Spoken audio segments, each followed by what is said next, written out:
after. Midnight.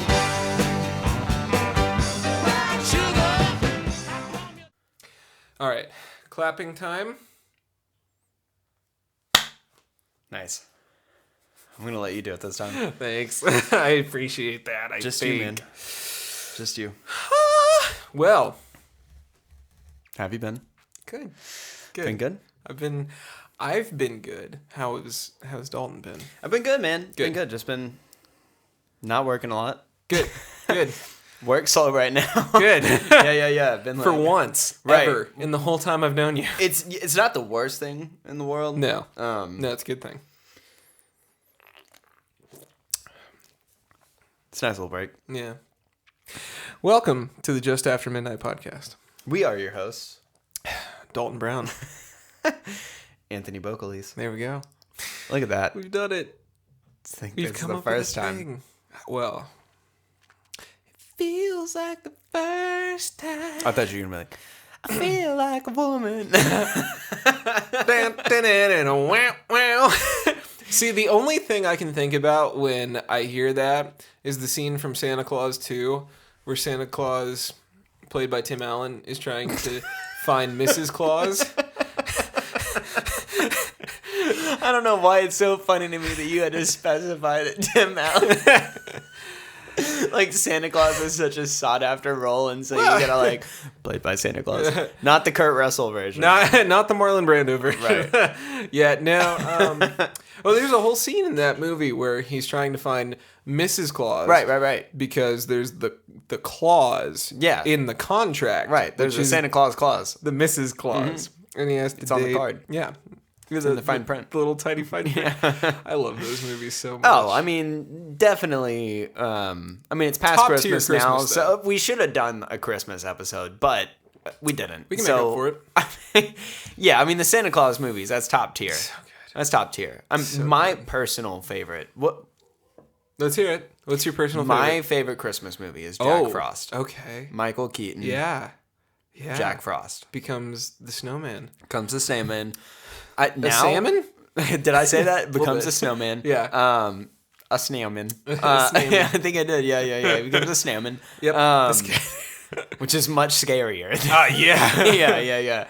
Much scarier. Much scarier than the spin-off horror movie called Jack Frost as well. No matter, well, yeah. Have you seen that? I have not. It is garbage. I refuse to watch it just because Jack Frost holds such a special place in my That's heart fair. that like I refuse to watch a butchered Yes.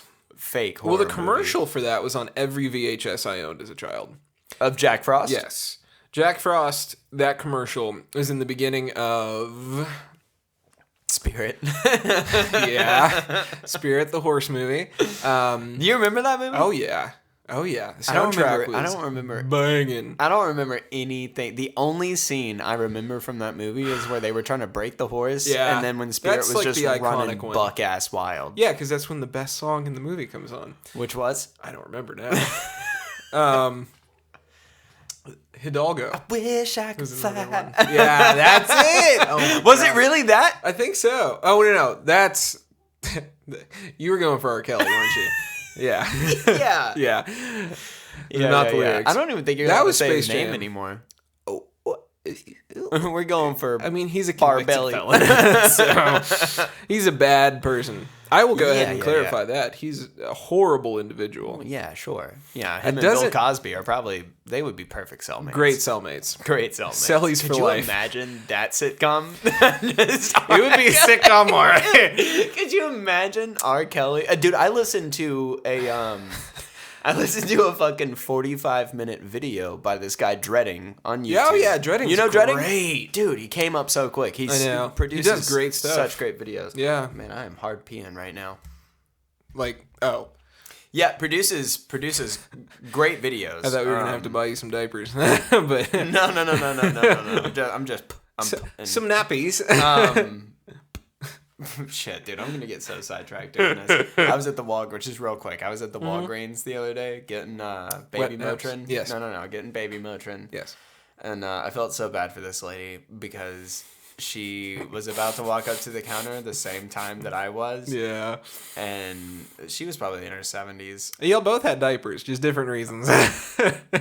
Yeah. She had the adult diapers in Oh, hand. God. And she saw that, like, I was coming up. She was coming this way, and I was Yes. coming this way. And she saw me and diverted to go pretend to look at the headphones. Yeah, 'cause the headphones at Walgreens. Like, she's it's like, such a "Ooh, great activewear." selection. Yeah. Yeah. I felt so bad for her. Dude, this is probably... Wait. So dreading. Yeah, so yeah. he made a whole video about the R. Bill Kelly. Cosby. Oh, no, the yes. Bill Cosby incident. Yes. It's so much worse than I thought it was. I guess I never watched. You didn't see the headlines?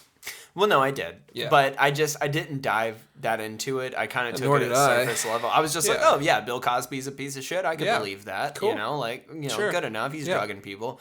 Man, I listened. I listened to that whole video and was just Yeah. like, oh my god. Oh, it's even... He's supposed to get out in like a year. Yeah. Well, and did you Less than a see year, what right? he's planning for that? I briefly remember, but I don't remember. He released a public statement that he's going to start touring again. Yeah. Yeah. Okay. And he basically said that, like, if you're my fan, you'll love me through it.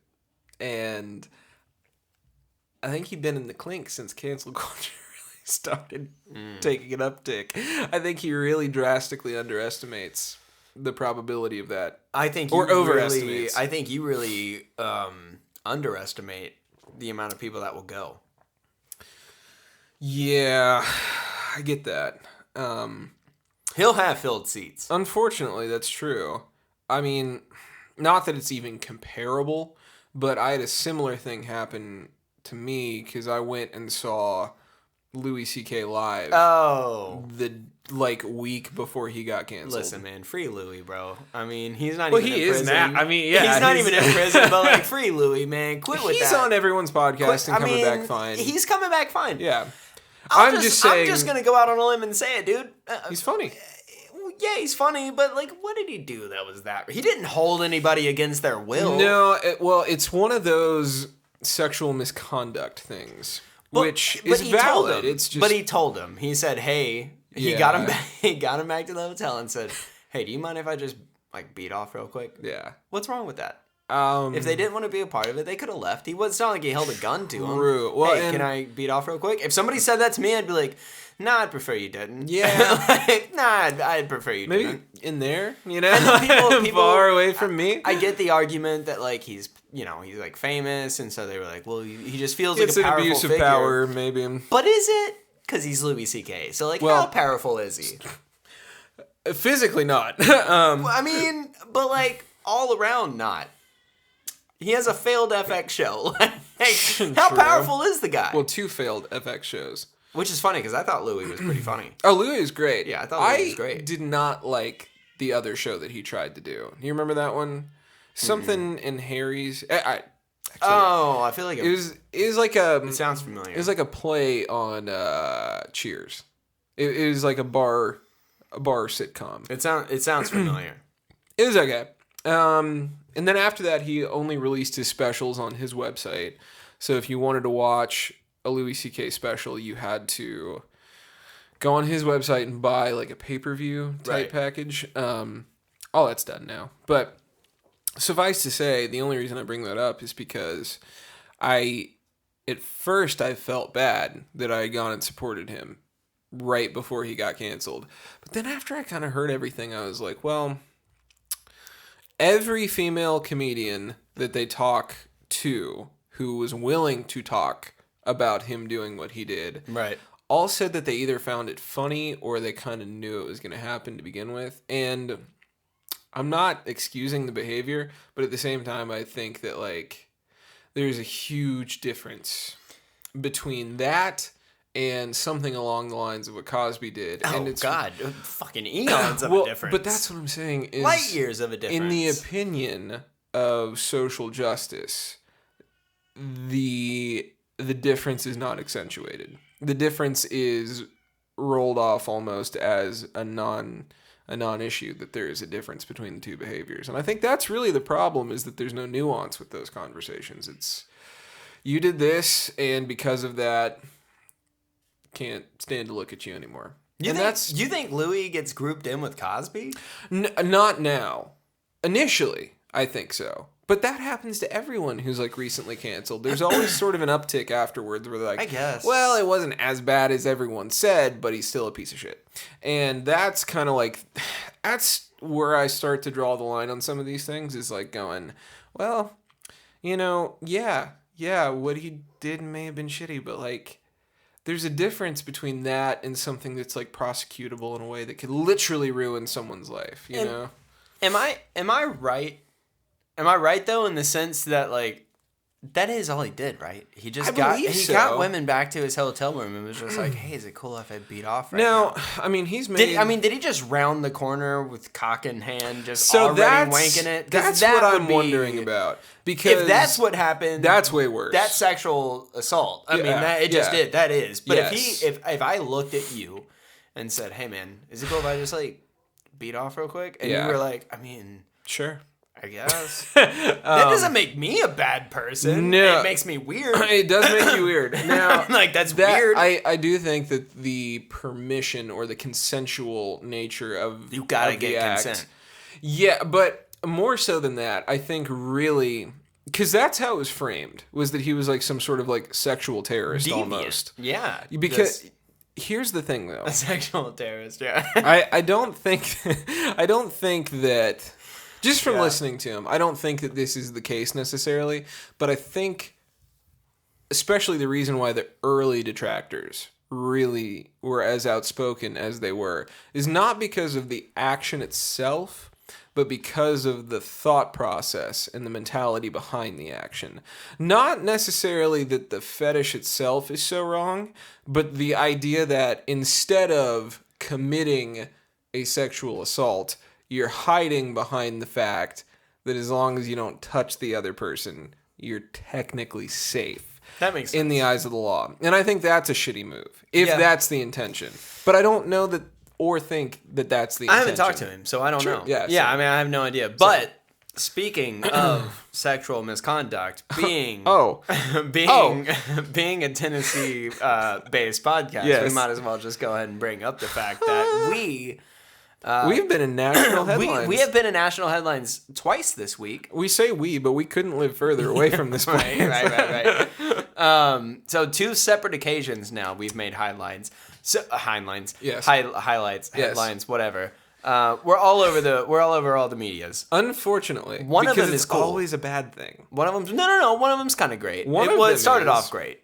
So you got Chili Dog, who is a legendary guitarist at this point. Yes. I mean, lives amongst the gods as far as Nashville-based Broadway bumfuck musicians go. Man, killed it. Killed it. Yeah. I mean, really, really gave it to it. But now I know guys like this. I do. I know how they act. I know what they're like. As soon as I saw this man, I was like, is a guy you can get a beer with. Oh, yeah. I bet he would be the coolest. Are you kidding me, dude? Are you kidding me? He was Chili Dog? Yeah, so it was at Tin Roof. Tin Roof on Numbrian. And, yeah, he was ripping this crazy fucking guitar solo. Which, he played slide with a beer bottle. Yeah. I mean, it's hard to play slide, period. You play slide with a beer bottle that good... And he's not even trying. No! It was effortless. It was literally like a spur-of-the-moment thought. Everybody else, okay, so that's how you know someone who knows stuff. Because, like, everybody else is so caught up with the fact that he was chugging a beer with no hands while ripping a guitar solo. That has nothing to do with the people who are actually, like, kind of know what's going on are like, did you see him fucking play slide with a goddamn beer bottle? Yeah. Without even looking at the guitar, he's just over here just... I know. But yeah, he's fucking killing it, man. Killing it. Can I go on a tiny rant real quick? Absolutely. And the only reason I want to do this is because last week I didn't really get to say this, even though I was trying to, and it relates so perfectly to Chili Dog. I think the way you can tell authentic artistry, especially from a musician, is when it flows out of you. So my, like, big reference for that, I guess, would be like Steven Tyler. Because if you listen to him speak on an interview, he doesn't sing on purpose. He's like a child. Like, because music flows through him so much, he'll just break into a vocal riff. And you won't care. Because you understand the meaning of what he has to say through the medium that he preferred to say it through. Right. And I think that Chili Dog, in that particular video that made headlines, is really a great example of like how a Nashvilleian really portrayed the level of artistry where you are no longer contemplative about the art. Everything flows through you as if it is nature. And the more that I play guitar and the more that you play guitar, I'm sure, you start to get this sensation of like, the more I learn, kind of the worse off I am. Because what I need is to just trust my instinct. Right. Because if I play a note and it sounds wrong, it's not actually wrong. Because eventually you'll find a scale that note fits into. Well, you might not know the theory, but you can make it right. Furthermore than that, what I've come to realize the more I play in front of people, which I've never been like shy playing in front of people, but the more I play in front of people, I hear all my fuck ups.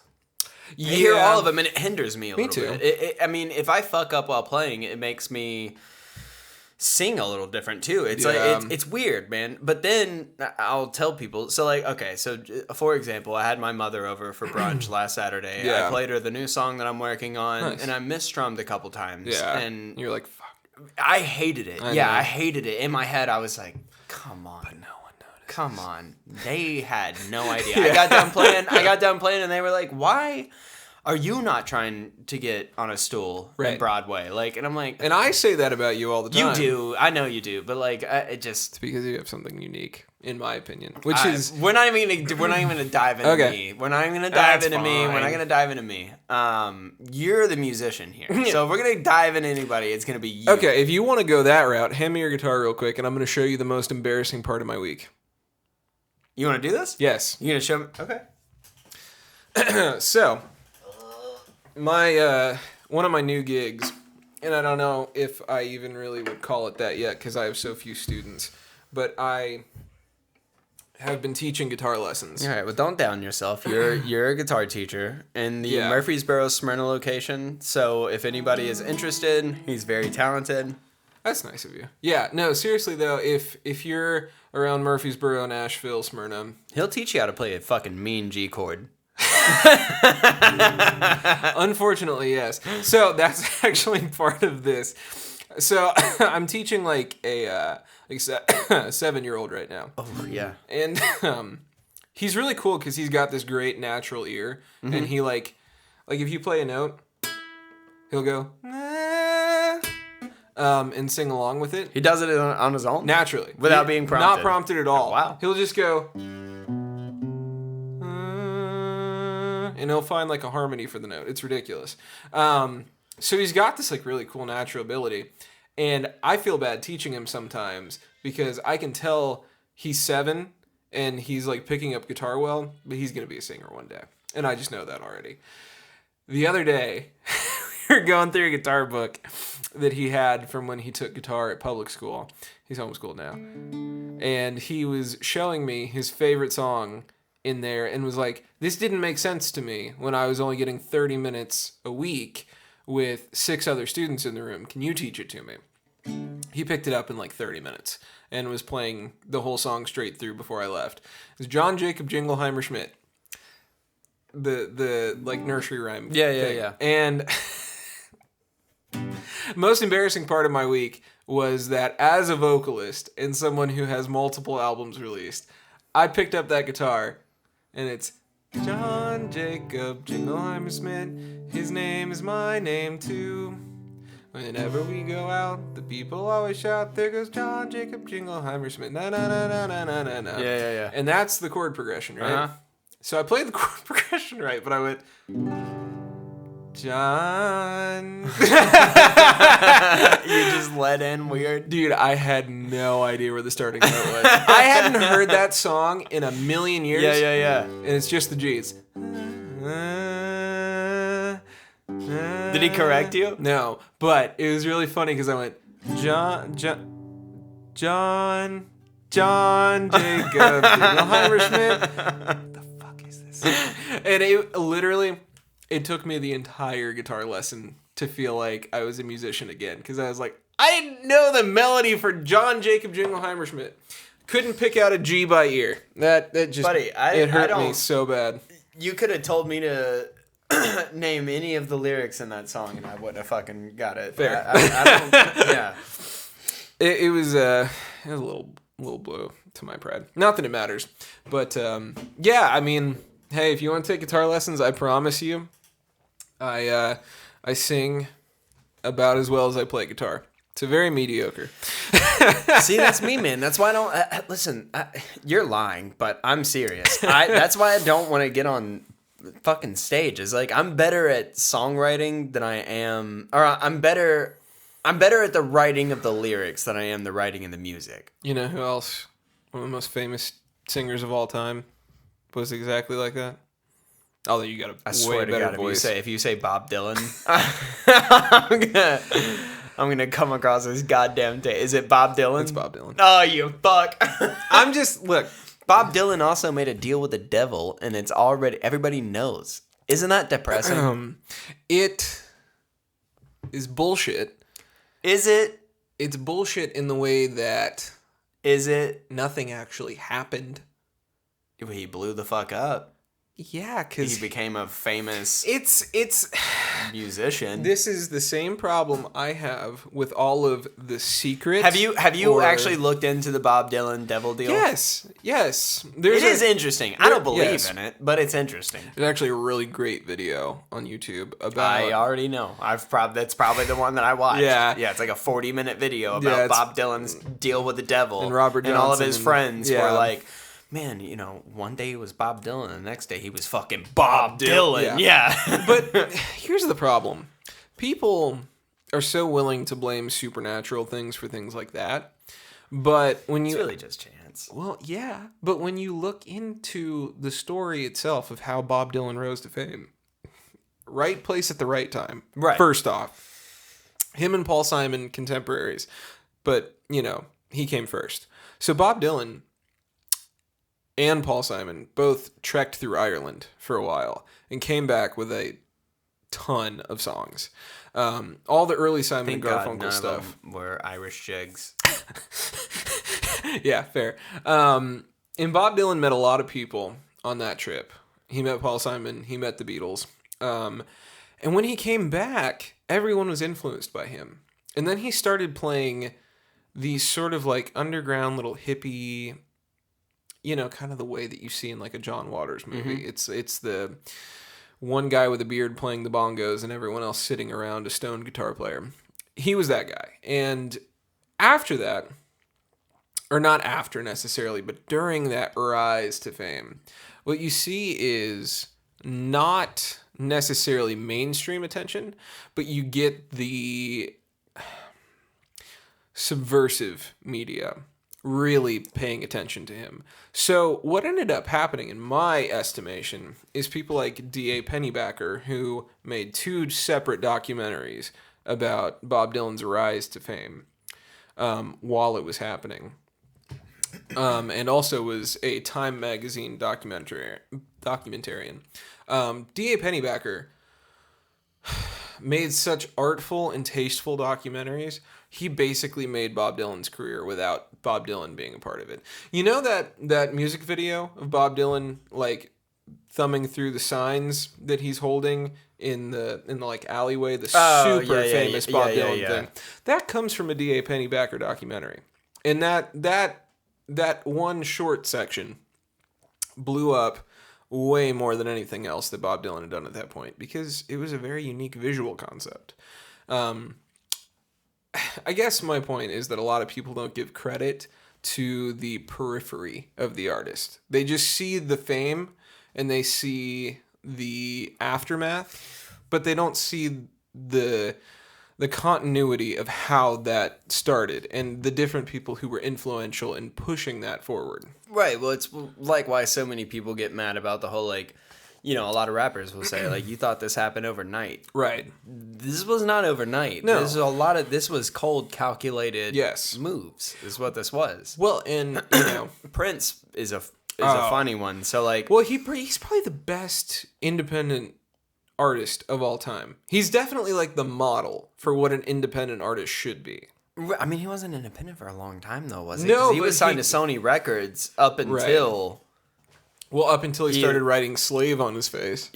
Yeah, and then what was it? What event was it where he showed up with a sign that said, you know what I'm talking about? I don't remember exactly what the sign said, but it was along the lines of like it must have been an MTV thing. It was something. And, he was talking about how he only owed them one more record, and it was essentially... Well, yeah, because then after that, he talked very openly about the finances of the record industry. Well, I saw a short the other day of not that he's relevant, but Orlando Bloom talking about it, and they asked him, "Have you seen that?" No, where they asked him, he's relevant in a nostalgic sense. Well, nostalgic, yeah. I mean, if you're a Disney kid, I suppose, if you grew up around the Orlando Bloom era, but I really liked Pirates. I'm not gonna lie. Man, they said something to him. I've seen. Is he fat now? I'm just curious. No. I mean, the video I saw, he's not fat. I mean, if he got fat, yeah.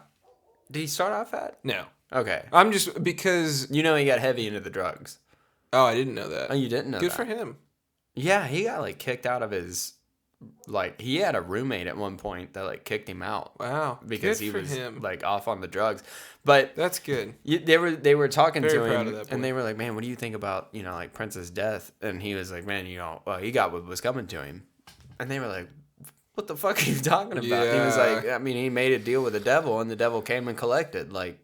It just is what it is. That is what it is. He made a deal with the devil came and collected. Why is anybody surprised?" You ever notice that the people who say shit like that, especially ex-celebrities that come forward now with right, information, they're always sort of C-list druggies. Oh, that feed into that delusion of, well, they sold their soul to the devil and they got what's coming to them. Well, it goes one of two ways. Sense. It goes one of two ways. You either make some outward brazen statement like that, or you start involving yourself with politics. Well, more so, I think you have to start taking some personal responsibility for the fact that your career didn't go as well as theirs. Yeah, but they never will. What they do is they do one of those two things. They just start saying outward crazy shit, or they go, well, I'm going to use my little tiny platform that I have left to start talking about politics and to push an agenda. Right. And then maybe I can catch traction if they decide to push the Republican agenda, maybe I can catch traction with the Republican, which is a terrible fucking tactic. But they're smart in doing that, because what they're doing is saying,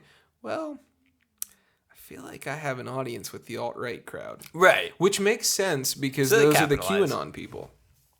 They're already feeding into delusion. Yeah. How is this any different? How's it any different? Did you see the new interview with Corey's in the House?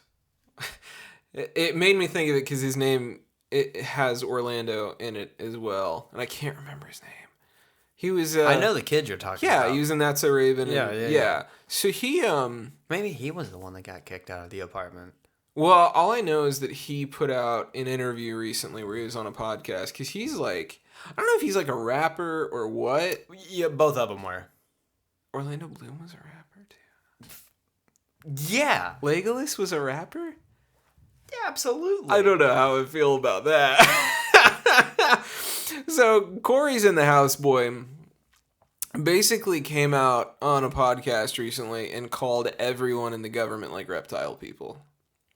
Which I think is really bad for the public, because people latch onto that shit. We don't need more reptilian conspiracies out there. We just don't. And unfortunately, it's always the lowest common denominator.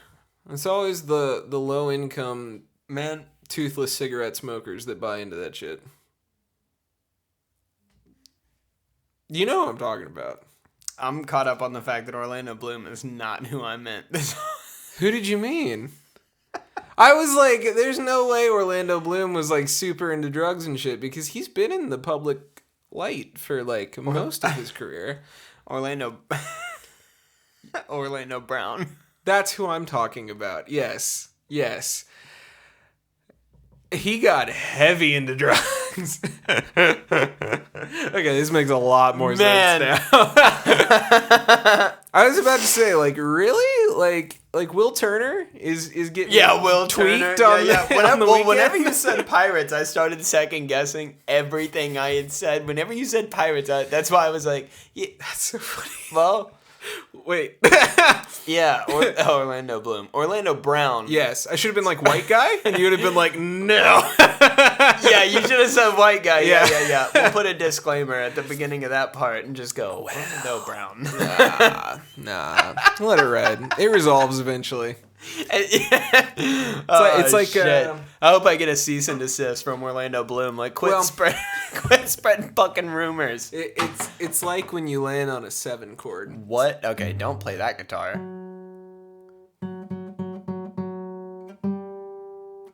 This is Orlando Bloom. This is Orlando Brown. They're pretty similar. Yeah.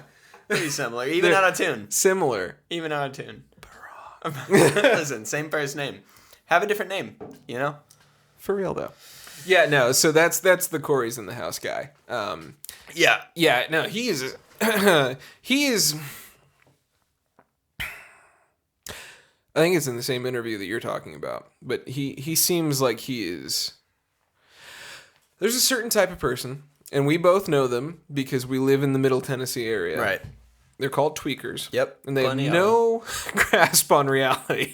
Go to a gas station at 5 o'clock in the morning. I refuse. I have to. I know. And it is bad. It's bad. Especially in Nashville. It's an experience.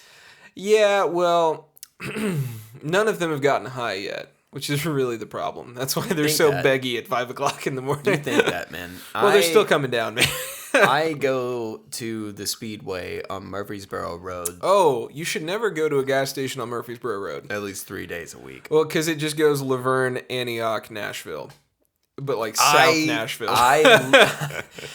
Yeah, okay, so we were... You know exactly what we're about to get into this. So, like, I was telling my foreman about Officer Megan. Yes. You're still going to call her Officer Megan? Right. Yeah. Yeah, well, that's going to be your stripper name. The Stallion? Yeah, no, but that's gonna be your stripper name. She's a stallion in a different way. Officer Megan. Yeah. She's gonna be stripping in a cop uniform forever. He was like, man, where is Laverne? He's from Franklin, right? Well, I mean, he's from Boston, but he moved down here. He's like, where is Laverne? If you live in Franklin, you should know where Laverne is. I said, man, it goes That's like the taint of Franklin Brentwood. It's like Murfreesboro, Smyrna, Laverne, Antioch, Nashville. Yeah. That's like the stacking order, essentially. When I was growing up here, my grandmother and my mother always referred to Antioch and Laverne as the armpits of Tennessee, which seems to be a pretty common colloquialism in Middle Tennessee for those two places. I always heard it called Anti-Crotch. Yeah, well, there's a lot of pseudonyms for Antioch, some of which we can't say on a nationally syndicated podcast. Right. Yeah, everywhere has their problem cities. Everywhere. For sure. Ours just happen to be overrun by homeless meth heads. To the point where the people who are moving here from California probably don't feel that far from home. Well, that's a fair point. Well, I'll just put it this way. It's so funny. This is like the best example I can give of how similar the two are and why so many Californians are moving to Tennessee. Aside from housing. Well, yeah, aside from the housing market, which makes a lot of sense. Thank you, by the way, for pricing us out of our own house market. Literally, it's Fuck like you and your cash. Well, what happens is they go, okay, I can't afford my apartment in Los Angeles, so instead I'll buy a mansion in Nashville and be fine. I can't, listen, it's hard to hate, you know what I mean? It's hard to hate on them. It's smart. It's just super smart. It is outpricing the natives from their own property. Yeah, but that's what America was founded on. Indeed. Christopher Columbus would be grinning right now. Yeah. But when I took the road trip that I did with my dad from Nashville to Los Angeles, we did it in a span of 10 days. And we went and we just drove straight from Nashville to LA. And we hit every landmark we wanted to. I'm so jealous that you've seen LA with your own eyes. Don't be. After I tell you this story, you'll understand exactly why I say that. It only stays beautiful in your mind? Yes. Yeah. Well, honestly, the extremities of Los Angeles are great. Hollywood is beautiful still. All of the suburbs like Reseda and Pasadena and Orange County, all that stuff is great. Low crime, no homeless population, just coastal, pretty, the idyllic California. Right. Los Angeles, however, we navigated ourselves, which I guess in hindsight, this was sort of a JV move, but we didn't really have much of a plan for all of this road trip. We actually just kind of looked at the map every night as we were going to sleep in the hotel room, going like, all right, this is the way we're going tomorrow. And when we got to Los Angeles, we had navigated ourselves to the middle of the city, which would make sense for almost any other town in America. But if you go to Los Angeles, present day, and you just type in Los Angeles to your GPS, it'll take you to the courthouse that's in the middle of Los Angeles, which, for any of you that live in Los Angeles or California that are watching this, if you go to the courthouse in the middle of Los Angeles, you cannot even go up the steps of the courthouse because there is so much human shit and tents lining the city streets. We watched a person take a shit in front of us while we were sitting on the interstate. That's an experience. Yes. We tried to go in a couple of stores, and the shopkeepers were literally like out front with a broom, like getting turds out of the way. Sweeping shit out of the way? Literally. Out of the way of their like storefronts. Needles and everything. It was like spring break at PCB all year round, but with homeless people instead of like teenagers. It's filth in the most like clear sense of the term. But the reason I say that Californians feel so comfortable here comparatively is because when we came back and we pulled into Nashville for the first time, the first thought that came into my head was, thank God. No, it was, oh, we're back in LA. Because it looked and felt identical. There's no fucking way. Yeah, I'm dead serious. Traffic, people. Yeah, but people aren't shitting on the sidewalks. No, but it was one of those things where it was like, if I could look into the future of Nashville, it's where I just came from. I watched a guy. I was working at Blake Shelton's bar, Yeah. Old Red. Yeah, Old Red. Yep. Yeah, I had just got done installing a. I got a friend who plays there. Yeah. Yeah, we should go out there sometime. Old Red's a good bar. It seems like a great bar. Yeah. Nice people.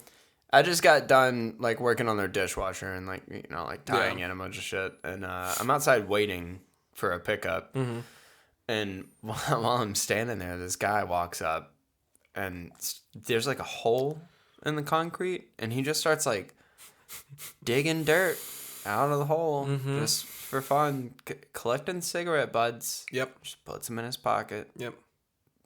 Just goes about his day. Yep. I was like, oh man.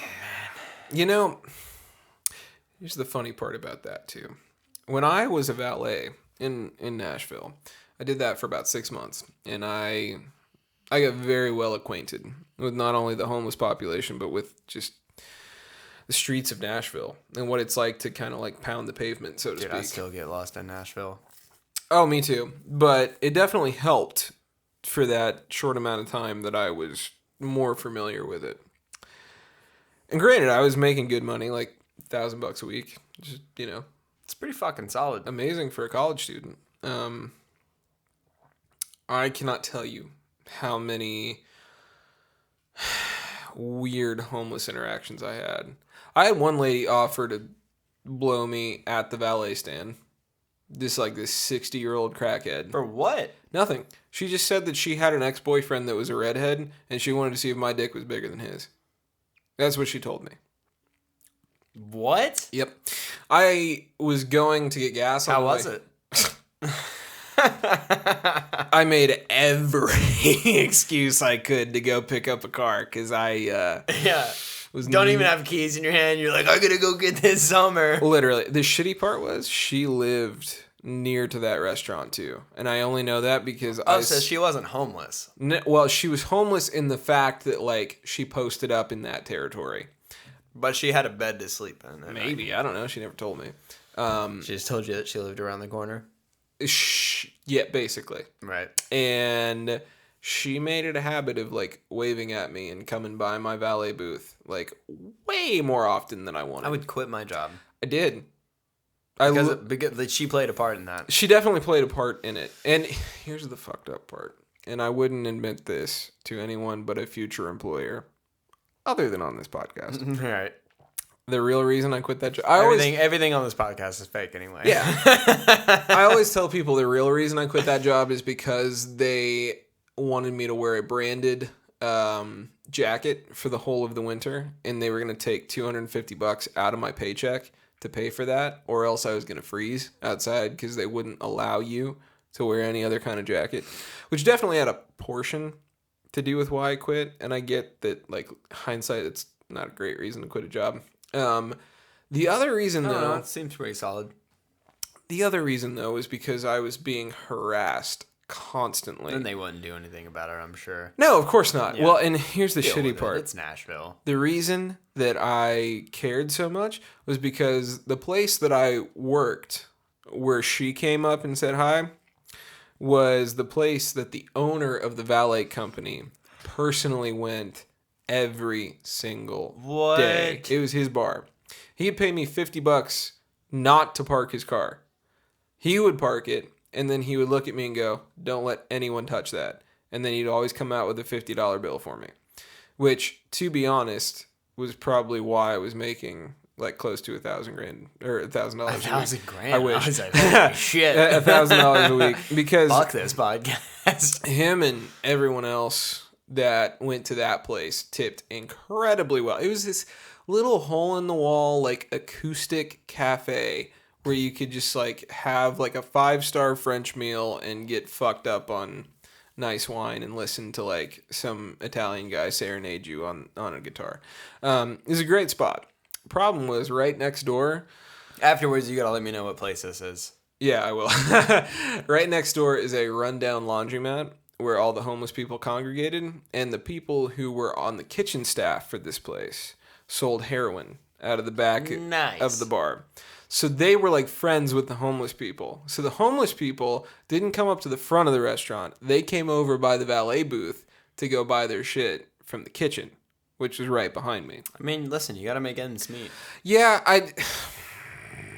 it was one of those things where like I literally quit halfway through my shift.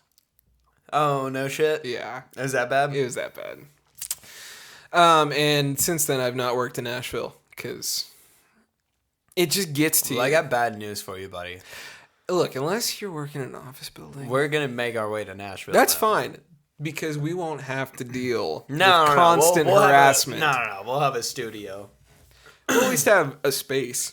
Right. Let's get back to Megan, though. Right, yeah, so... Because national headlines don't come across these parts super often. Not super often, man. Chili Dog is a cool example. Chili Dog was fun. Love Chili. Megan, that was something else. It caught me off guard. Like, I live here, and I was just like... Off guard is a nice way of putting it. Yeah, I was just like, who? Why? Laverne? Like, is that my Laverne? Like, why are people talking about this officer from Laverne? Like, that looks like my Laverne. And so, like, I looked into it, and I was like, oh my God. Yep. Dude, she fucked the whole squad, bro. She fucked the whole squad. You know what's really funny, too? Her husband is standing by her. I know. Well, and not even, like, just, like, we're not getting divorced. Right. Like, begrudgingly. He's like, yeah, it's great. I'm sorry.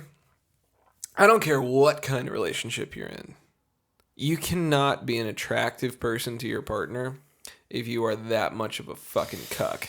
Yeah. You can't. No, there's no way. There's no way, because even in an open relationship, you still have to maintain some sort of dignity. Some sort of I don't want to say dominance because I don't think that it's like... Well, it's not dominance. No, but it's self-respect. Right.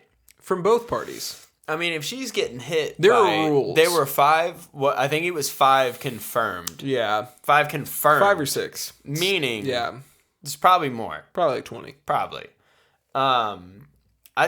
The funniest part to me, and listen, a part of me feels bad. She's not great looking. She's not attractive. But like, she looks like the people I went to middle school with. Man, a part of me felt bad for her because I was like, listen, cheating is never okay. acceptable. No, it's not okay. It'd been better if she had some Invisalign. It would have made more sense. to be drugged through the mud that hard nationally. I know. Nationally. I was like, man, they are treating this woman like she just did the worst sin possible. Which is so funny because if you look at social political issues at the moment, I can name several things. Would defend her. I can name several things that other very high-profile people have done that people like almost forgot about overnight. Yeah. And then this random cop from Murfreesboro, this random cop from Laverne fucks the whole squad, and then within 3 days of it breaking news, like it's this crazy fucking story. You know, Deja Vu offered her $5,000 a show. They offered her a $10,000 package. Dude, I'm pretty sure...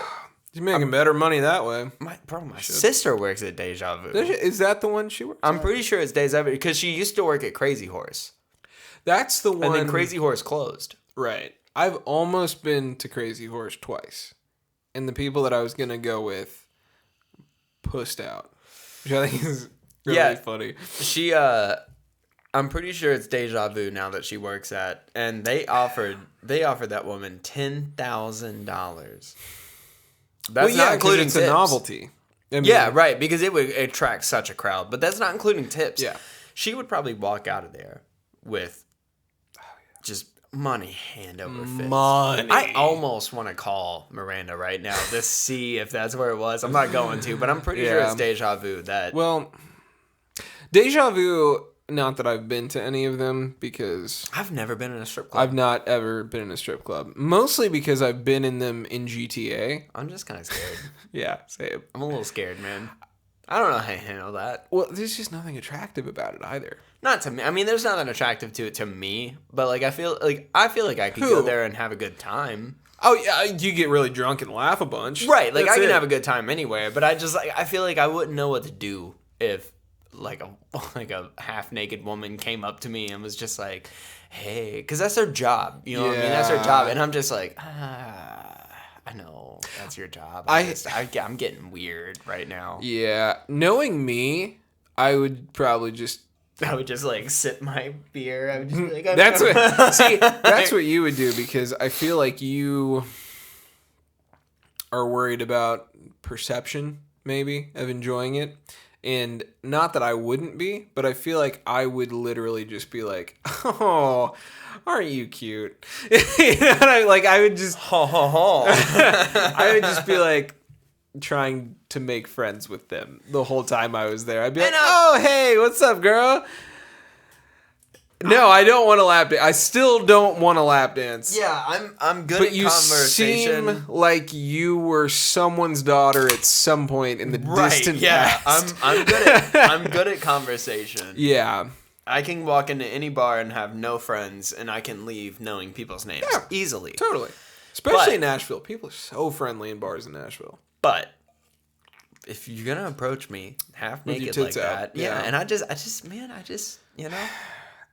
I'm personally, not that I have anything against, legally it's reprehensible, but not that I have anything against, like, fucking in public. Oh, I have nothing against fucking I know in you don't. But there's a difference. There's a difference between doing that as, like, a fun little spur-of-the-moment thing with, like, a devoted partner. Sure. And going to a strip club. Or just a random partner. Yeah. Or it wasn't me this time. Was it me? I think it came from downstairs. That's very possible. But there's a difference between that and going to a strip club with the 100% mental fortitude of going, I'm going to buy a lap dance. I'm going to tip these people.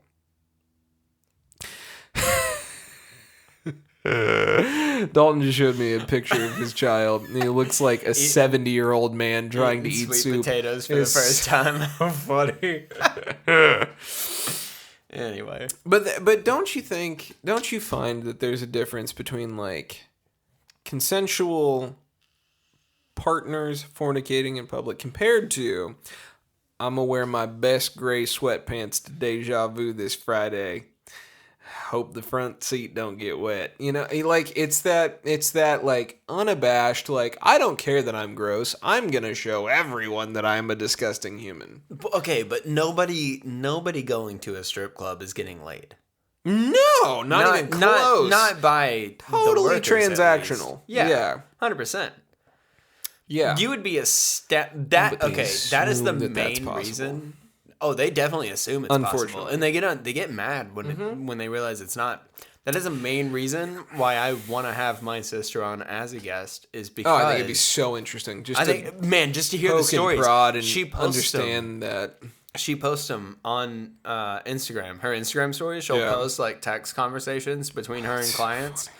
And it is. Oh my gosh, I want to follow your sister craziest shit to understand. I'll send you her shit. Send me the highlights. I will. That would be very funny. Just follow her, bro. She'll just follow her and then follow her stories because it's never unamusing. It is always always some crazy shit going down. She had someone today. She posted a snippet of a conversation that she was having with this girl that I guess she used to go to high school with or something.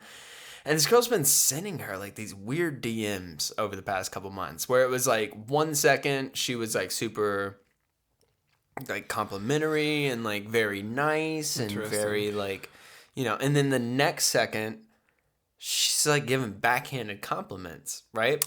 So today, Miranda like hit her up and was like, "Hey, what is your deal? Yeah. What is this? Why is this happening? Yeah, why are you hitting me up randomly and like throwing shade at me for no reason?" And this girl was like, long story short, she said, "You know, I just feel like you're very inspirational." And then did parentheses. She said, I feel like you're very inspirational, parentheses, not to me. And then continued her sentence. And dude, that is one of the best things I've ever heard. I love my sister to death, but I messaged her. I was like, I want you to know. You are not an inspiration. That is the funniest fucking thing I have ever read in my entire life. You're very inspirational. Not to me. Not to me. But to somebody. Like, you know what that means, though? What does it mean? It means that girl's got an ex that's obsessed with your sister. Maybe. I don't know what the deal is. You are incredibly inspirational. Not to me. Not to me. Fucking Michael loves your shit. You gross, though. It's so I was funny. Like, man, I'm going to steal that. I'm going to be like, listen, man, you're really, really funny. I mean, not to me, but like, you're really funny. Like, dude, it's too good. You know, it's... for 10 years of friendship, I've never met your brother or your sister. That's true for some reason. I know. And I don't know what to say about that because I have no opinion. I just know what you tell me. That's and it's weird. Fucking funny. Yeah. That's weird. No. You'll definitely meet her. I think we should have her on, man. She's fucking hilarious. Sounds great. She herself is funny, but man, the story. You would have to have a sense of humor to have a job like that. I feel. Dude, she met Theo Von because Theo Von was bored at Halloween. You know this. Theo Von was bored on Halloween, and so he like got dressed up and went to Deja Vu. So funny. And Murr happened to be working that night. He is the perfect person for Nashville. I love the fact that he's here. I know the move here could not have been. I love that he's here personally. I really like his podcast, too, because he just talks to random people. Yeah, me too. It's so different. Me too. It's very interesting. One of these days, we'll be able to get some guests on like you. Man, I tried to go secure him that night. She sent me a text and was like, hey, just so you know. Come on through. Yeah. Hey, just so you know, Theo Von just walked in, and I I told him your name. You shit yourself. Yeah, she was like, I told him your name. He knows that you exist as a person. And I was like, oh, I'm going there right now. I'm going there right now. And then my fiance was like, no, the fuck you're not. Well, that's because you were 4 beers deep before you decided. 4? I was, well, closer, yeah. And I was like, yeah, well, you're probably right. Maybe you shouldn't. Yeah.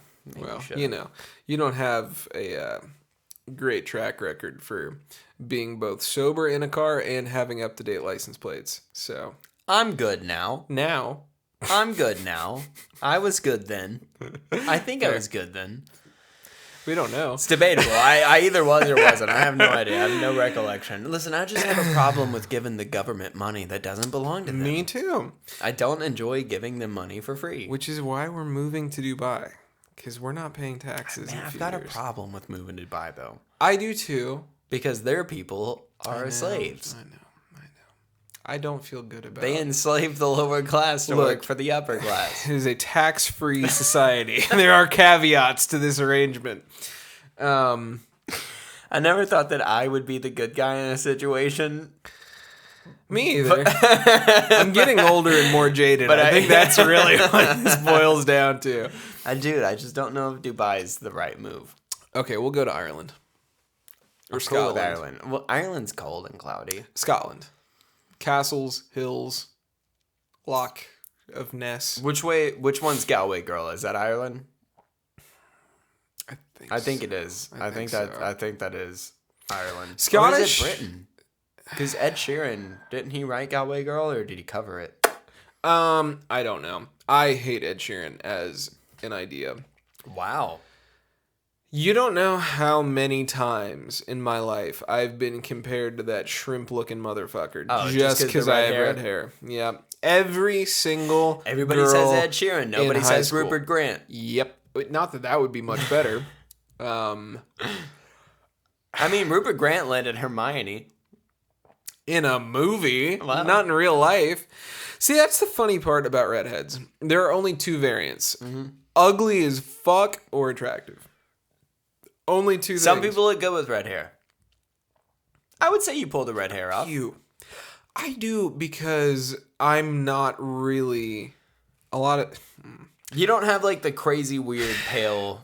That's the thing. It's because I'm Greek. It's because I'm the only redhead... Greek saves you? I can tan. That's the only reason. I don't come off as like... you like... Orange and white. I come off as like a cascade of levels of brown. Look at you talking about yourself.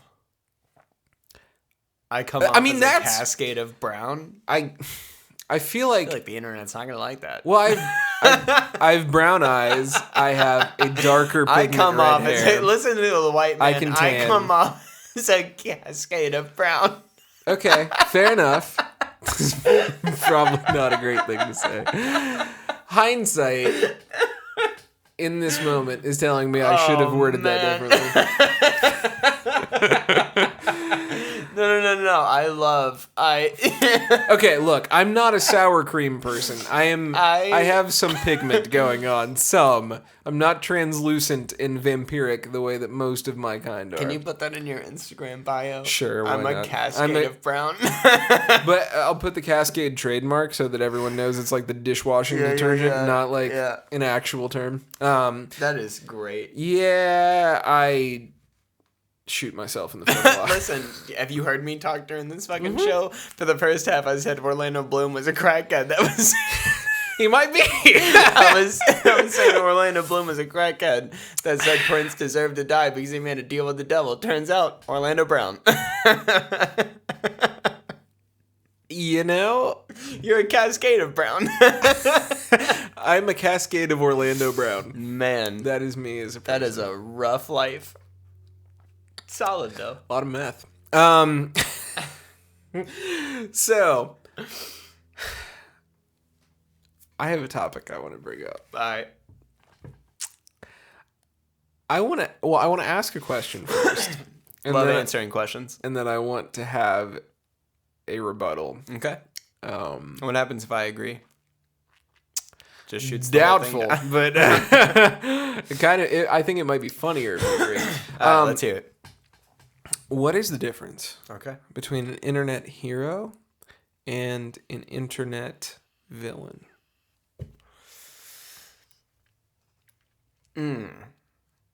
That's actually kind of complex. It is. When you boil it down. Because one would say that, like, you know, the hero is the one that garners the following, but okay, let's. You know where this is going. Did you spill something on yourself? No, I didn't spill anything. Okay. I mean, I guess it still boils down to what a hero and a villain would be in real life, which is if you're spewing a hateful rhetoric. Yeah. And nastiness. Yeah, you would be a villain. Yep. But then, whose opinion's right? I want to play devil's advocate for this because whose opinion is right? Right. Well, so, like, if you take someone like Andrew Tate, yes. If you take someone like him, yes, he's got a massive following. Massive. Well, he has. I don't know if I would even say that he himself has a massive following, because if you his ideas do. Yeah, it's more so you get the fuckboys like Sneeko. Idyllic sense of what he stands for, and what you really see is the Tate brothers are not making money from their viral success. They're making money from their business endeavors. Guaranteed they are. They're making money from their viral success. Whether it's direct or indirect, they are capitalizing on viral success. Yes. 100%. Yes, because they can. However, they're funneling it through their already erected business, which is the Hustler University, and people see the viral success and they go to look him up. Even more so, the people that you watch videos of Andrew Tate from have nothing to do with Andrew Tate. They are third-party entities re-uploading things, which, to be perfectly honest, makes a lot of sense because it's the same business model as something like a lo-fi channel. You know, it's stealing beats from other people and re-uploading them in a more concise way in order to make not only ad revenue but, you know, viewership on top of it. And a lot of people capitalize on Andrew Tate the same way. Same with Aiden Ross now, because, you know, he got sucked into that whole funnel. But even still, you know, I think that... I think Aiden Ross is funny. Oh, Aiden Ross is funny. What I'm effectively getting at is that you can put celebrities like that, which I would venture to say at this point, with what we've learned from Tate's arrest, probably more on the villain side of things.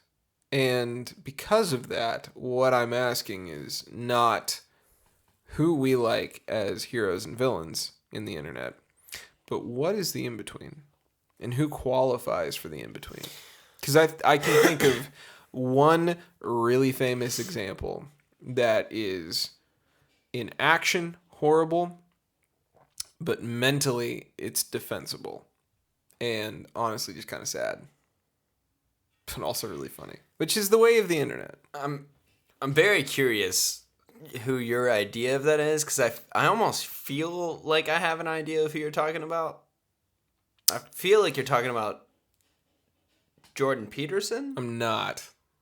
Because a lot of people look at him as both the villain and the hero. Well, he's an anti-hero in a very, like, film sense, because an anti-hero, when it comes to, like, writing theory or film theory, an anti-hero is simply someone who represents sort of like an amoral stance on things, but is willing to take action. It's the classic, like, taxi driver example. You don't really agree with his method, but the ideology makes a lot of sense.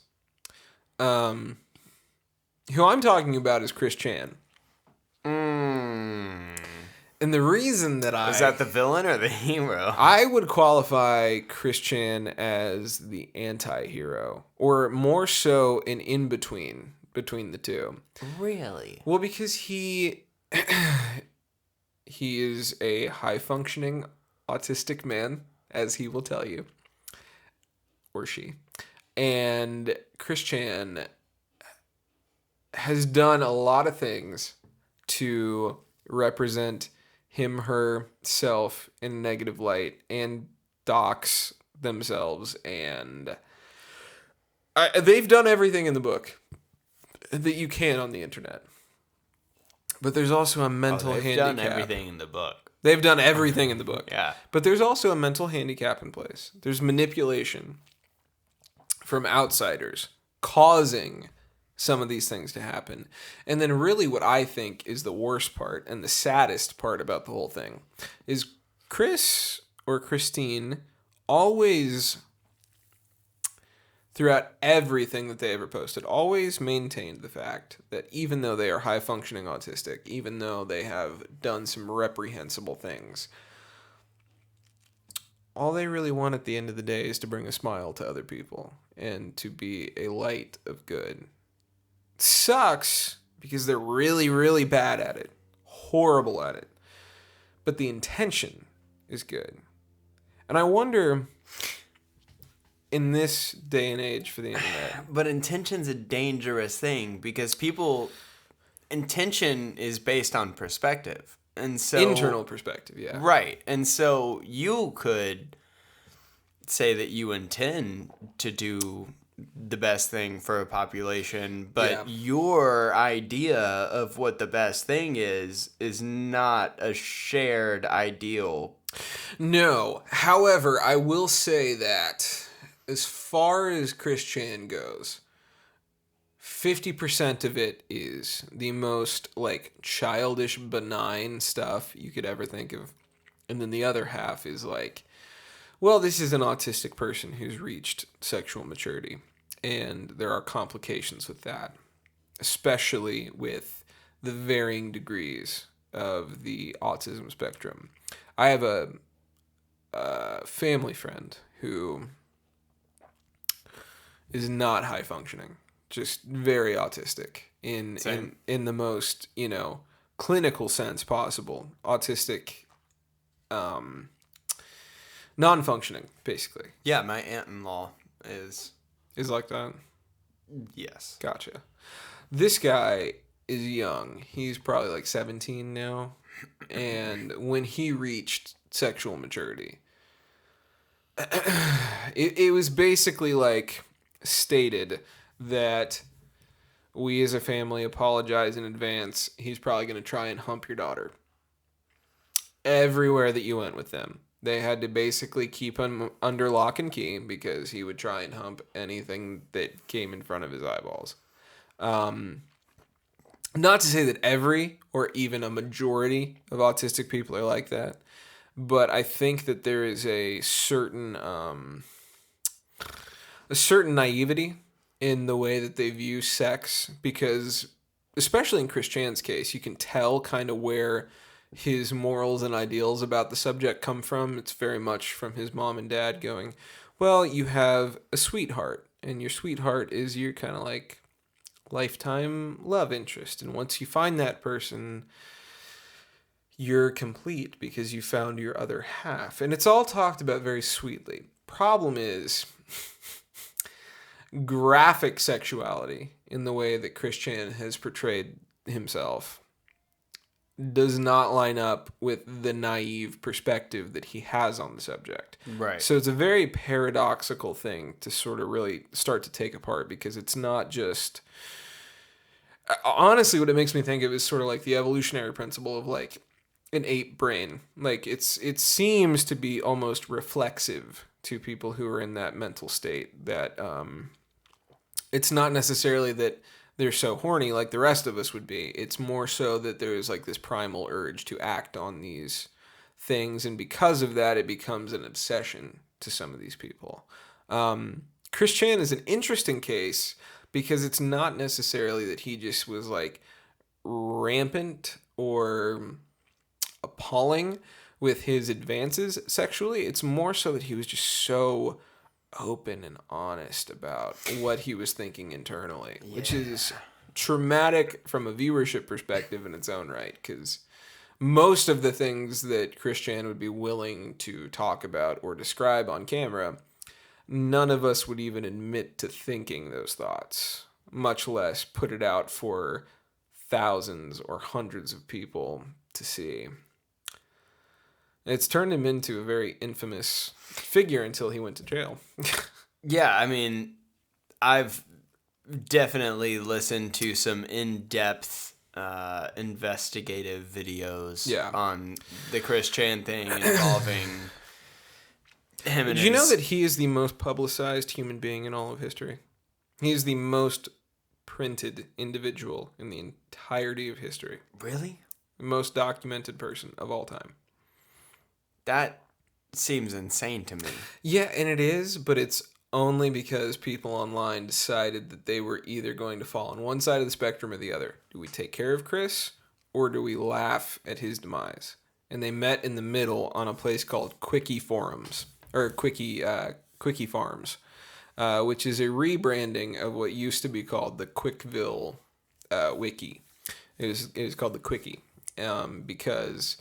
I've heard of that. Yeah, so Chris Chan never... what's a good way of putting this? He never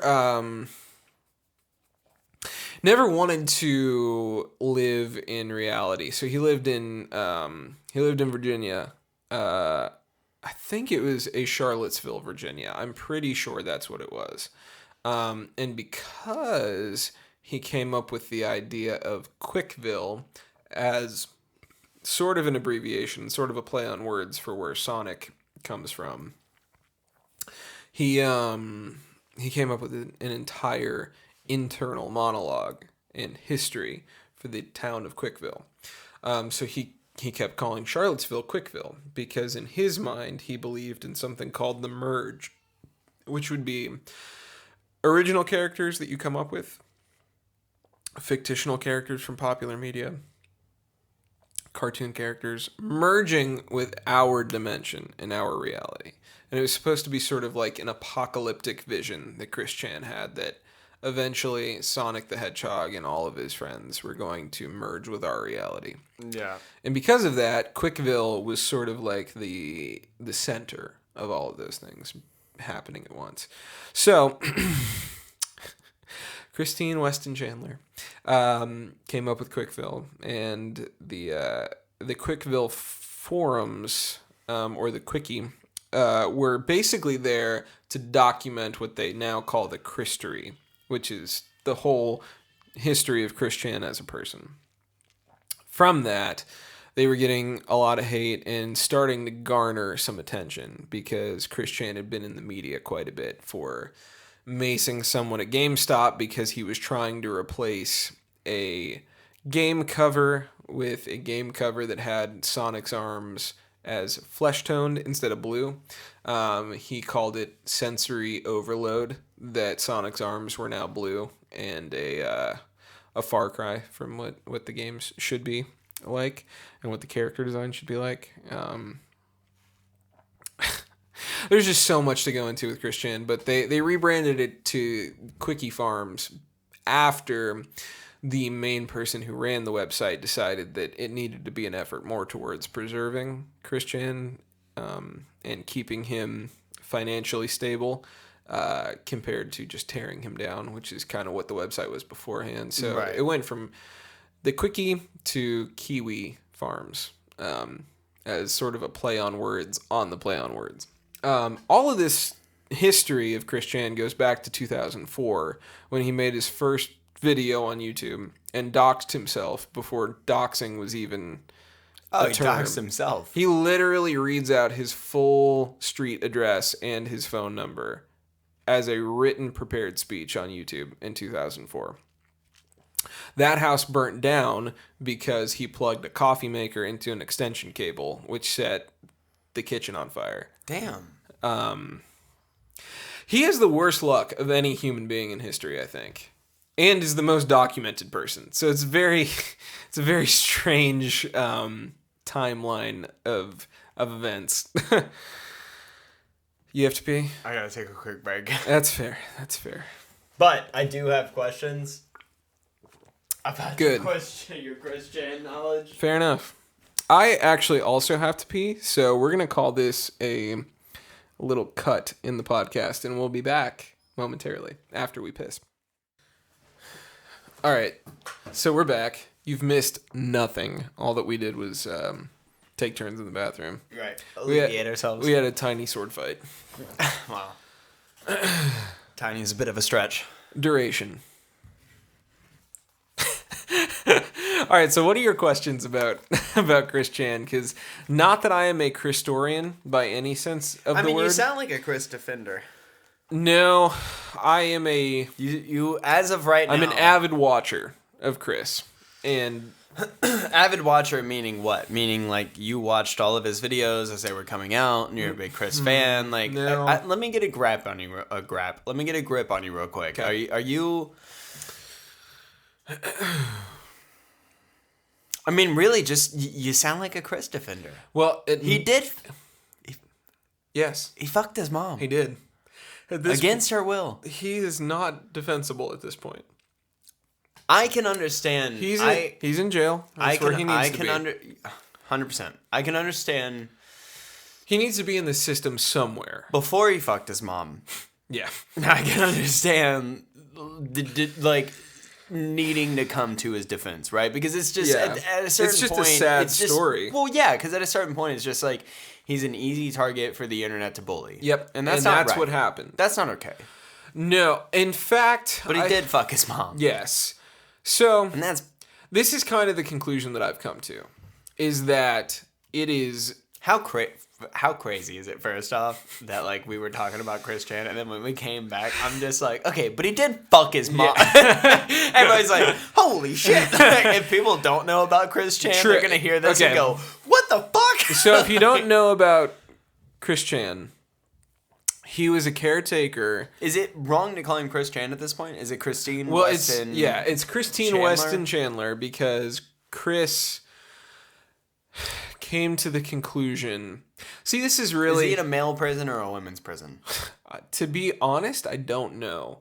I don't know either. That's an interesting thing. We should find out. Well, so it's also an interesting topic of conversation, because even people who are like the most avid trans right lobbyist and defensive people don't always take his side or call him her. I mean, it's hard to take their side. I'll say their. Yeah. Hard to take their side. So, but a lot of them still refer to Christine as him as a form of spite, because they don't believe that he is in fact a real trans person, because what his version of trans is different than what most people's version of trans is. I don't want to defend Chris Chan, but obviously like he's also autistic though. Yes. So there is never going to be like a clearly definable sense of what his sexuality or gender identity probably should have or could have been. Because I don't think that anyone would say that mentally Chris Chan is there enough to make those decisions for themselves. But the reason that people don't defend that part of him very often is because he basically admits to the fact that he was so downtrodden and disheartened by his attempts to find heterosexual love, that he basically thought that it would be easier for him to hook up with women if he was a woman. What he calls herself, and I have no problem with calling anyone by the pronouns that they choose.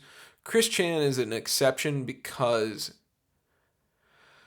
it's a weird dynamic. It's a weird dynamic, but also he is the poster child of like why specifically right-wing people were upset about the whole like trans bathroom issue.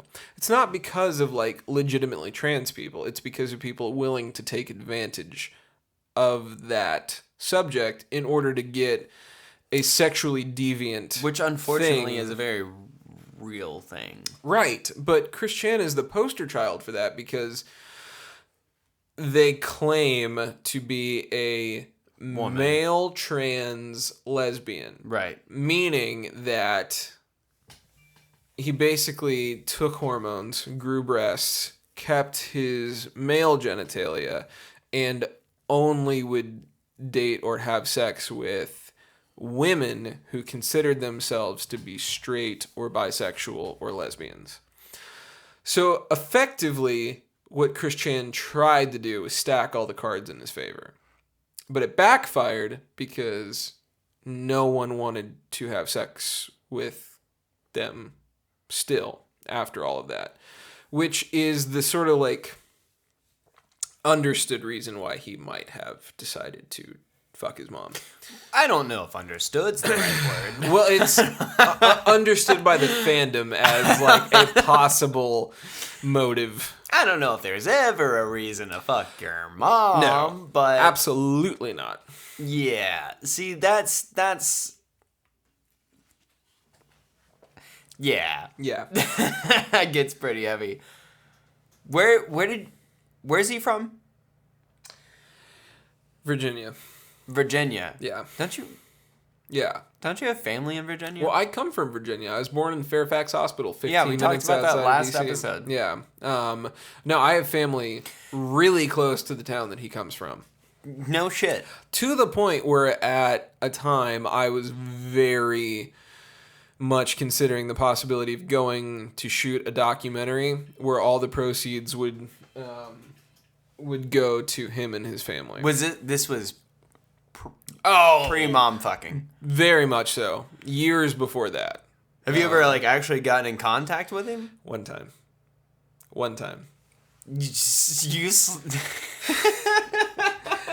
I didn't. You slid and I didn't slide into the DMs. I responded on Twitter, which Christians can't help themselves. They reply to everything. Right. On their main Twitter page. I was trying to acquire some Chris Chan merchandise. Because at that point, I was still kind of thinking about making the documentary, but was not in any way, shape, or form like solidified. Yeah, you weren't I'm sold gonna on do this. it. Yeah. But I really wanted to have some memorabilia because I felt like I had put enough time and effort into researching this person that like, well, it'd be kind of cool to have like a kitschy little keepsake. Yeah. Thing to remember that portion of time. Right. Of your investigative journalism. Sure. And you would put it in we'll a box. Call it that. Or on my desk or something like that. And what was the memorabilia? So he's was really it like shirts? No. Well, that happened once. Or was it like Sonichu fucking bracelets? So handmade medallions. Oh. That's what I wanted. I wanted a Sonichu medallion because he wears one. Right. Seen it. Yeah, which leads there's a lot of I wouldn't say controversy, but a lot of Christery about the Sonichu medallion because the original one, he got his PlayStation Network account hacked by trolls because he doxed himself. The trolls held the PlayStation account for ransom and wouldn't give it back to him unless he videotaped himself breaking the Sonichu medallion and shoving it up his own butt. He didn't. Oh yeah, that video is still on the internet. Very watchable. Of him literally shoving it up his own butt.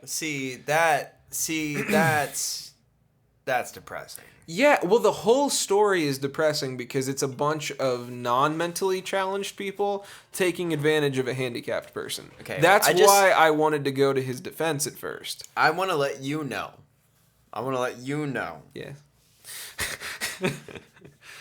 If you're gonna start off a conversation with a very well-known person, Yeah.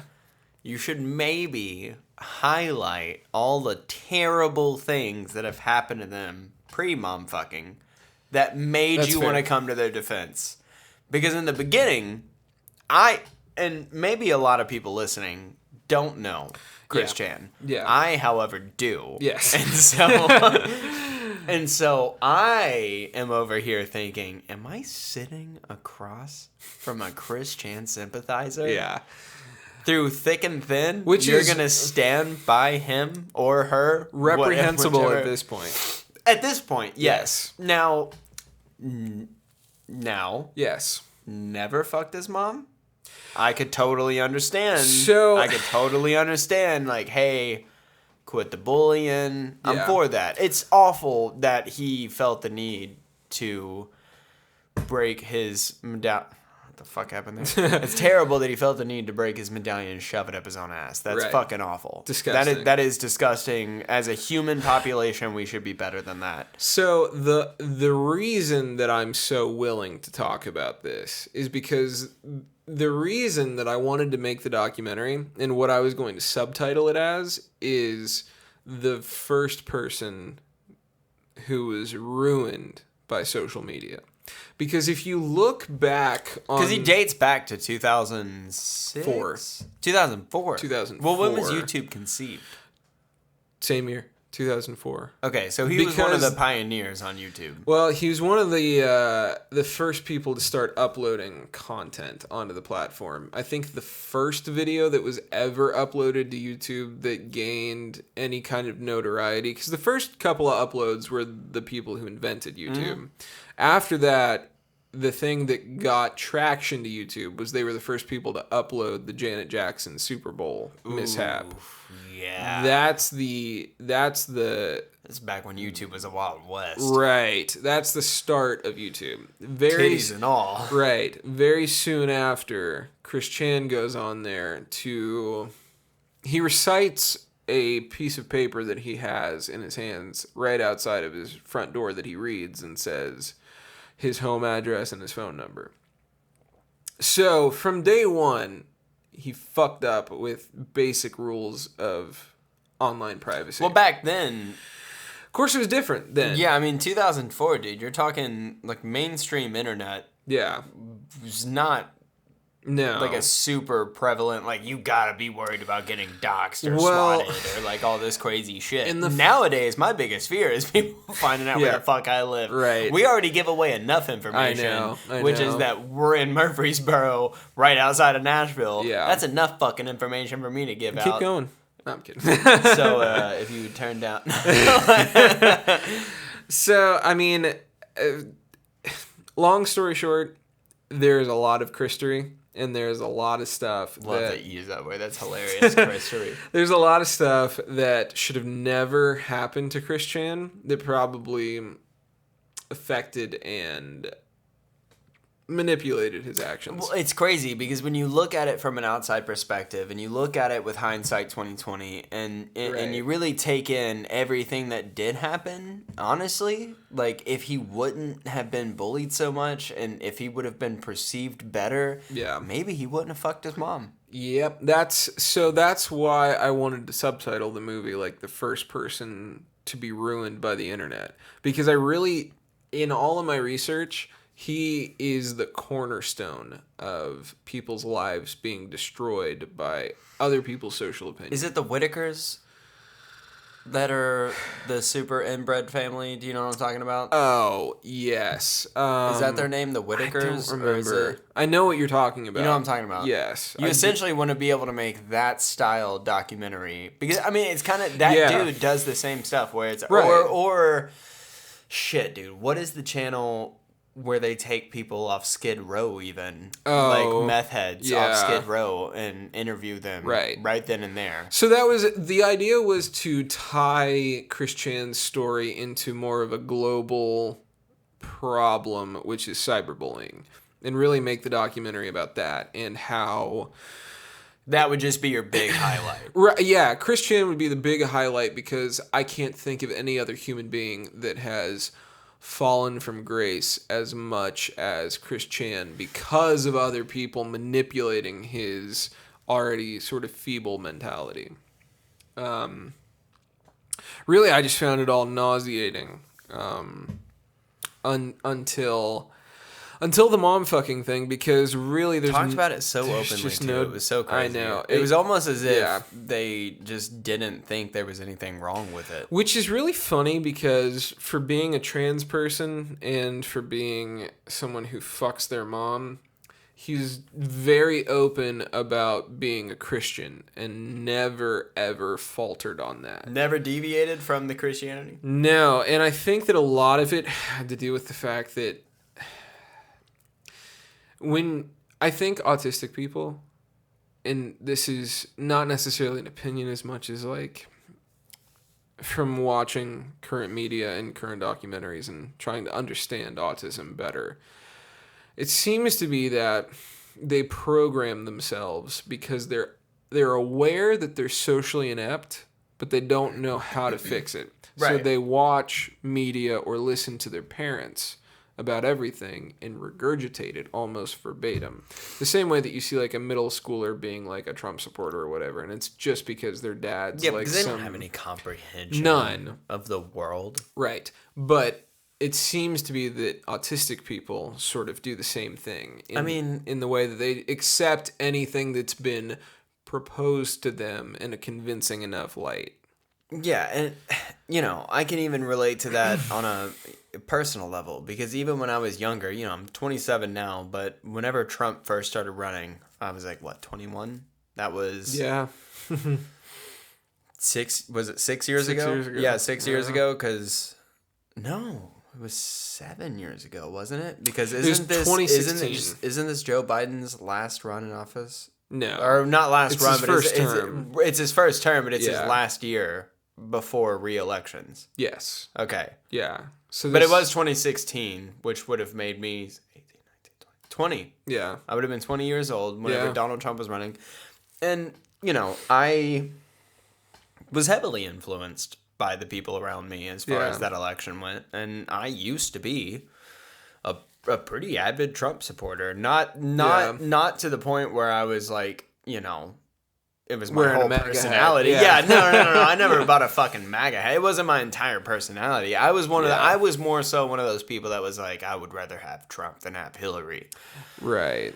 But I'll tell you what, I didn't fucking re-vote for him. Right. So because by the time that came around, I was like, regardless of what I myself as an individual might think, I can clearly see, anybody with a brain should be able to clearly see how this country has reacted to him as president. Yeah. And I'm one of those people where I tell people all the time, I'm in the union, right? So like everybody's like, oh, you should vote this way, you should vote that way because you're in the union. Right. I tell people the same thing every time. I'm an American first. Yeah. I'm going to vote. I'm going to vote for whatever I believe is going to be best for America. Yeah. So, which is how everyone should vote. It's how everybody should vote. Most people vote for their own pocket. Right. And I can't get behind that, man. Or for idealism. Right. Well, yeah, but that can be dangerous. Because definitely. A lot of people do it blindly. Yeah. And a lot of people, they see Republican or Democrat on a roster and they go, I'm going to vote for that even if I don't know what it means, just because there's a D or an R next to it. And that's dangerous, man. I think that's really what happened to Chris Chan. And it was happening to me, and I caught myself and was like, I can't do this. And but can you imagine having to make that kind of a decision while also being autistic? Yeah, handicapped. Yeah, I mean that's a different level of 100%. Yeah, I'm not trying to compare my fucking. No, I'm not trying to compare me to that. At the same time, I feel like regardless of what they did, it's really difficult to think any of it would have happened without the influence of online bullies. So manipulating the behavior. I don't even know if you know the answer to this question. I don't think you do, because I already asked you if they were in a male or female jail, and you didn't know the answer to that, which understandably so. But are they in a standard prison? Do you know that? Yes. They were deemed fit to serve in a regular prison because they have a criminal history. Chris has been jailed multiple times because in the state of Virginia, it's still considered a lethal weapon to pepper spray someone. What? Yeah. So he was initially jailed the first time for a matter of days because he went into a GameStop and saw the cover for Sonic Boom where Sonic had blue-colored arms instead of flesh-colored arms. Yeah, you were saying that a couple minutes ago. And he tried to replace the covers. Oh, so he tried to swap him out himself. Yes. So he went there with pre-printed out. Yes. He was doing that to every GameStop in Virginia. And the reason that he went to jail is because one of the GameStop employees approached him about it, and instead of having any sort of discourse or anything, he just pepper sprayed him. Just fucking pepper sprayed him. Yeah. Well, that makes sense. Yeah. So, went to jail for that initially, and showed a completely different mental dexterity in the courtroom when they talked to him after the first couple of days than he does online. And not to the point where you would go, oh, well, this is obviously like a normal person. Not at all. They even talk in the court transcriptions how much the judge and attorneys treated him like a child. However, he ratted on himself in the way that he knew exactly what he was doing and made that very evident in every interview that they did about this. So he's self-incriminated. Right. But he does that all the time and has since 2004. Every time that someone gets a little bit upset with him, he makes this huge overboard rebuttal, which is literally how the cyberbullying started. Yeah, I mean, it's a dangerous game to entertain the trolls. It is. But it can be fun, but again, it can backfire you on you so quick. He didn't know that that's what he was doing. That's the other portion of it, is that there is some bits of it that are totally defensible, and there's some of it where it's just like, okay, you admit that you know what you were doing. You admit that this is in line with your ideology as far as how the world should work, and you don't feel any remorse for it. It's almost one of those things where, like, maybe on, like, the surface level you understand it, but deep down you just don't. Right. And I think that's really what the totality of the situation is. Well, guys, you heard it here first. Yeah. Red is a Chris Chan supporter, sympathizer. Sure, why not? just label me that. That's fine.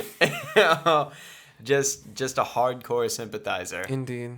And with that being said, this has been the Just After Midnight podcast. Indeed. I'll see y'all That's next week. That's how you want to end it. You want to end it as you're a Chris Chan sympathizer. All right. Hey, man. That's a wrap. Bye. After midnight.